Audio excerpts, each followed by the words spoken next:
Everybody said how beautiful you looked. No, they did not. I looked. Chenia, here's one for Tammy. Chenia Johnson says, pups are 18 days old. At what point can I begin to wean off breast milk and into mushy food? And what is a feeding schedule? I'd wait till they're 3.5, 4 weeks, because once you start introducing them to food, remember, Mama sometimes quits cleaning them up. But Most of the it's time. also, it's, you know, the longer you can keep them on breast milk, I think is good. But 4 weeks is plenty of time. So 28 days, they're 18, 10 days to go. So what is the argument? You make it like gravy when you first so we do use it, raw so canine. they can lap it up. Raw canine puppy mousse, mix it with a bit of goat's milk, make a slurry out of it, start with a gravy, right? Real thin gravy, Yeah. and then go thicker after 2 or 3 days, and then you can. And after 2 or 3 days, you can only let them have mum at night time, so that your milk production starts do it going one down. time a day for a couple of days, and then 2 times, and then go The from mushy there. food, right? And it's over a period of a week. You can tell about your own babies how they're going to react and how they. And some puppies do better than other puppies, don't And if they? you've got a large amount, separate some bowls out, because somebody's going to get more than the other one, and one of them's not going to get as much. So that's another thing. How much do you feed is another question people have a lot of. I'd say your guess.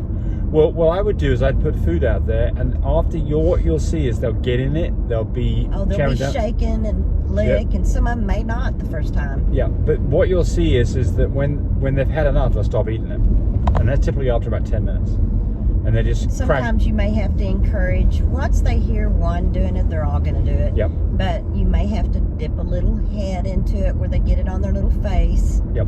and then they'll lick it off their face and go, that tastes pretty good. Yep. Yep. So I think the goal here is about a week from when you started this, they should be off mum. But do not walk away from it. Yeah.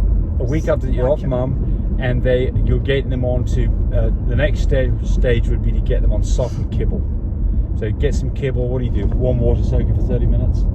About 40 minutes. About 40 minutes. Yeah, hot water. Mush it up with a fork maybe a little bit. And what you don't want, and you we want use Life Abundance then. the small Puppy. stuff. You want small puppy. stuff. You don't want them choking Small and stuff. puppy. Yep. Well, when you mush it up, Right. That's why you mush it up. Right. yeah. Yep. So yes. All right. So that's that one covered in depth. And also she says my just had a litter of 8. Oh, just want to say thank you. You're welcome. Somebody's asking about color genetics. What test do you go by? We go to Animal Genetics. You can go online. You can fill out their form. You spend some money. They'll send you a test kit. You get the test kit in the mail. You swab them or do a pinprick. Send off the DNA sample. About a week after they've gotten, they'll give you the results. Or if they're 3 to 5 days old, do a dew claw. Yep. But remember, please also know what your dog and the stud dog's DNA is too, so you can get an idea of what they may supposed to be whenever you get your report back. Because if none of the parents carry brindle, and they come back and say they carry brindle, they're wrong. Tell them to redo the test again, please, and they'll redo it. It's free. I mean, they've already got the stuff there. So someone's asking about swollen eye infection in puppies, and they said, what if my puppy's 3 days old? Well, what's going to happen is at 3 days old, it's going to be Eyes aren't open. about another week till the eye opens, and the thing doesn't really resolve itself until I hate that when that happens. until you get a little. What I would do is I'd start with a wet towel and start warm, wet towel, moist towel, rub across the eye sideways like this. and maybe it squishes it. Yeah, that so if way. you can get typically you can get the outside corner of the eye open a little bit, and then you can kind of work this and get the muck But out. be so careful that if you get that eye open at that young of an age, you're liable to lose an eye. Yeah, So you might, if you're too afraid, take the puppy into the vet. It's a good idea. Yeah. So. And I'm just real leery of it. We've had one puppy. Once in a while, we have one like that, and it's horrifying to me. Well, we've had one time where the puppy did have a bad eye over the whole thing. So I had to Chanel actually, not us. Yeah. So I've seen this quite a bit, and it's always resolved itself. But you got this at an early age. So I think that if this thing if you start to get the thing opened up and get a little bit of muck out of it, great. If you're not sure about it, it's like Tammy said, the right thing to do is go to the vet, because maybe they want to prescribe some antibiotics. Premium Bulls, talking about progesterone tests, says, seems like everyone I listen to has a different number to breed at. Well, they shouldn't. There's no different number to breed out on this. This is, you want? I know where I want to go. Yeah, okay. So the numbers that I give are the correct numbers. So basically, just to go over it really quickly, on an IDEX machine in America, in nanograms per milliliter, numbers about a 15. On a fine care machine, it's about a 17. On a minivirus, it's about a 28. If you're in Europe, you'll be in nanograms per nanomole, and you need to multiply those numbers by 3.18. So considerably higher numbers.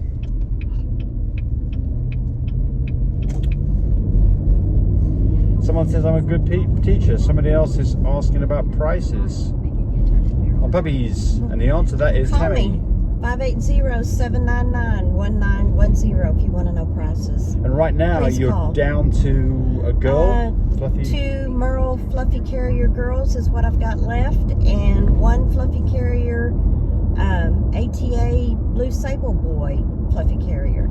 So that's what I'm down to now. So 580-799-1910. And then my son Cody has a couple of Fluffy Carriers, a lilac and tan male boy that carries cream AT-AT, and a lilac fawn carries cream Fluffy Carrier also.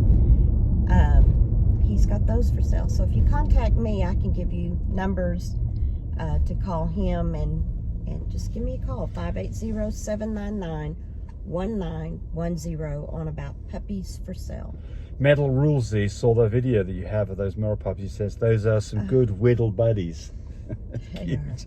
Whittle buddies. They are good whittle buddies. Yeah. They're nice little puppies. My favorite one is the red collar girl named I Reba. like her too. Yeah, she's really beautiful. put together nicely. Yeah, she's my pick. More News Vlog says, I've got a female, has a hernia. Is it safe to breed her, or if removed? And what would you do if it was you? Well, look, you didn't tell us what kind of hernia it is. If it's an inguinal hernia, then the answer is typically that it does have a hereditary component. The general consensus is you don't breed those dogs. If it's umbilical hernia, you fix it and you do breed those dogs. And whether you fix it or not, it's got nothing to do with the breeding. You fix it in all these cases, because if you don't, you can get into trouble. With umbilical hernias, quite often you can wait. If you're going to have a C-section, you can wait until C-section and get it fixed then, provided it doesn't get too big. Right. If it's the size of a walnut on a puppy, you want to get it probably fixed. If it's the size of an end of an eraser or the end of my pinky, A pea size. you can wait. But always keep an eye on it, just in case. So to explain if it's a walnut size, you want to tend to it. So explaining why that would be, it's because what's going on Well, is what happens, it's a thin lining in the stomach muscle, and you know how puppies play rough when they're at 6 and 7 weeks old, and they're holding one puppy down, and that puppy's straining and trying to get up, and it pops that. That's what happens. Well, you had yours pop. Yeah, I So did. Tammy has I was them doing setups. And Tops I umbilical popped hernia. Boy, you know it immediately because it just burns. I've got one too that mine developed when I was about 60. So, but the reason why you got when I was about 30. concerned about this is what's going on is it is an opening in the muscles and the stomach wall, and part of the intestine is pooching through and making a bump there. So that's fine by itself. But what can happen is the whole loop of intestine could come out through that hole and be under the skin and get strangulated. And if that happens, then the dog can't poop, and the whole thing gets septic, and you can really get in trouble. So you do need to pay attention to hernias. So if they start to get bigger, and like Tammy says, you know, the size of a walnut or bigger, definitely that's time to be thinking about getting a surgery done sooner rather than wait. Find out when you can get it done, because they have to be a certain age before they go under anesthetic. Dr. Pepper 4, you're the greatest. Love your videos and the store. Thank you. I have a question. How do I know if I have a fluffy carrier? Well, So the answer to this is, if you bred one of your dogs was bred to a full fluffy, then every And your dog doesn't carry fluffy. Yeah, then every puppy in that litter has to be a fluffy carrier. They won't show it, but they will be. We can have breakfast? No. We could. Why don't we? Now here's the situation: is if you bred to a fluffy carrier, only half the puppies you'd expect to get the fluffy gene. How can you tell which one's got it? You need to go do a DNA test. It does look as though fluffy carrier dogs tend to have a little bit of a thicker coat, but it's certainly not good enough to get the numbers to get it right. So if there's doubt about this, then the right answer is to go to someone like Animal Genetics and go get the long-haired gene test. Thanks for watching the video. I hope you got some good information out of it. I hope you subscribe to our channel. Brought to you by mybreedersupply.com. We've been in business for over 8 years. We manufacture products to help you have successful breedings, successful whelps, and successful puppies. We've introduced a new subscription service, canineconnect.com. It's a 1-year subscription for $129, and for that you get 2-day free shipping on all of your orders. You get 5% off every order that you place, and you get direct access to our support line to help you with products that you buy from us and general questions about breeding your dogs. It's really a great deal. I hope you subscribe to that. Now the disclaimer. I'm not a licensed veterinarian. I'm not a professional health giver, but I am a guy that's been breeding dogs successfully for over 20 years. Any information you get from my videos is purely at your own risk. If you have any doubts about any of this stuff, you should definitely seek the help of a licensed professional. Again, thanks for watching.